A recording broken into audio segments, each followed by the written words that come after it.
Casey Phillips here with Byron Kiefer, Senior National Scout. First of all, tell everybody a little bit about what that means.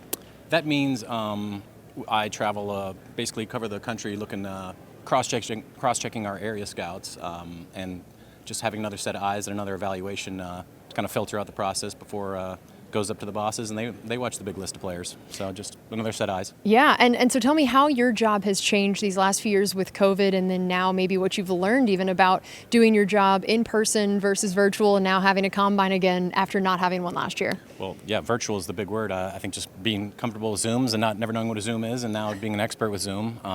And then watching film at your house, basically, on the iPad. It was a little nerve-wracking at first, but I think once I realized my competition wasn't out there at the schools or doing work either, it was kind of... Even playing field. Yeah, even playing field. And it was actually nice to spend a little more time with my two boys and wife, but I was definitely glad to be back out on the road. You like being on the grass, you like seeing the guys at practice, you like kind of being around them and just standing up close to them and kind of, just feeling, being next to them. Yeah, and so for you, the combine itself, what did you feel like you missed last year not having it, and then what excited you about having it back this year in terms of how it helps you and the whole rest of Jason Light's team do their jobs? Definitely the personal interaction. You can talk to someone over Zoom, but I think just being face-to-face, kind of how we are right now, there's something to be said for that, and I think the human interaction and just getting around them and seeing them and having more access to, even when they think you may not be watching or at practice, just certain things, whether it be body language or interactions with others or how they treat people. I think you're just able to get more when you're around them more and close and have more access to them. So what would you say are the most and least important aspects of the combine for you and for other scouts?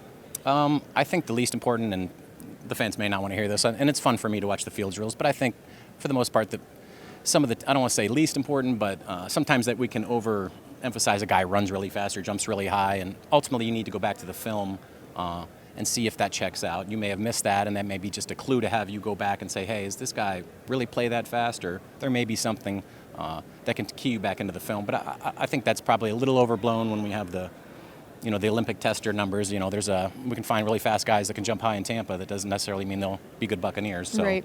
And I think the most important is definitely the medical, the psychological evaluations, and meeting the players and just seeing where will they fit. I mean, like I said, there's the top 1% that are the great players, and the bottom 1% that are barely going to make it. But majority of the guys are pretty close in talent, so they're all here because they're talented. So it's really just finding out what makes them tick, their intelligence level, their commitment level, how much they love football.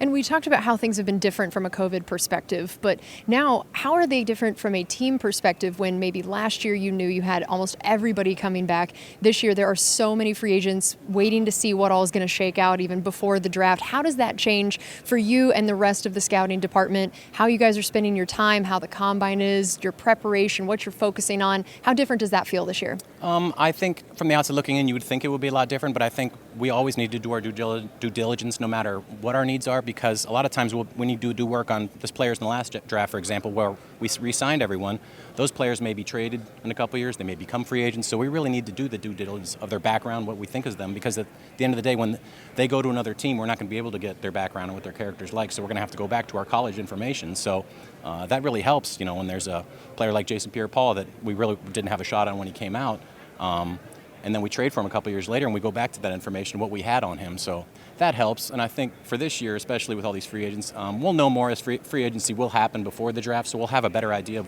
what we're going to look for. But I think really if you're going to be a good scout, you really always need to prepare. Like every player is potential to be a Buck, no matter position or round or value to the team. Well, thank you so much for doing this, Byron, and enjoy the rest of the combine. All right, thank you very much.